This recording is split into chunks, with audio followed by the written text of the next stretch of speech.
एकता सिंधाबाद रहे जे हवाले सां सिंध जे तारीख़ी माग माथिलो मुमल जी माड़ी में मौजूद आहियूं, जिते सिंधी अदबी संगत तरफ़ां ही एकता जे हवाले सां इंतहाई शानदार सुगड़नि जी कचहरी ऐं सूफ़ियाणी राग जी महफ़िल मुनक़िद कराई पई वञे।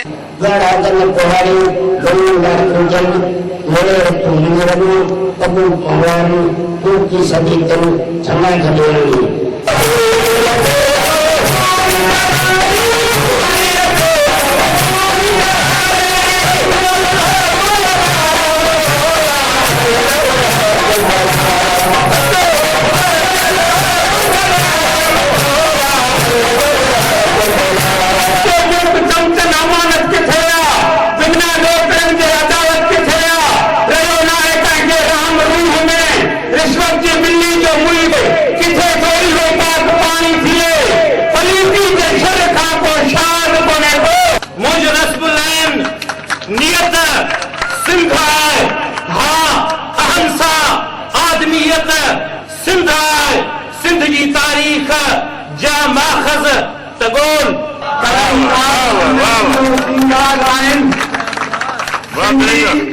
सिंधी आहिनि सचा वाइदे जा पका, सिंधी आहिनि सचा वाइदे जा पका, सुगड़ काचारी जा वीचार आहे सारा चई समायरन टोपी ऐं अजरक में सारा रखंदा पुरन ते पिरी यार प्यारा, तॾहिं वेस पंहिंजा था हीअं सां हंडायूं, अञा वेस पंहिंजा पिरी था त पायूं।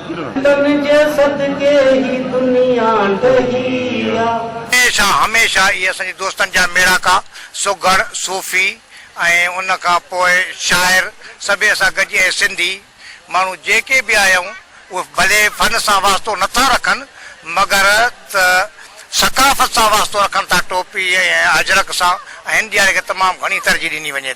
जेको आहे सजायल आहे।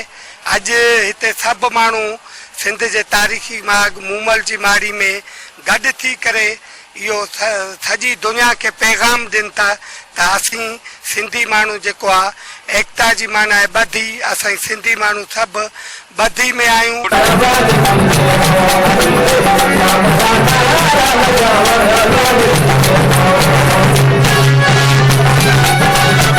तमामु ही अॼु जो प्रोग्राम सिंधी अदबी संगत मथलो मुमल जी माड़ी जी तरफ़ां मल्हायो थो वञे।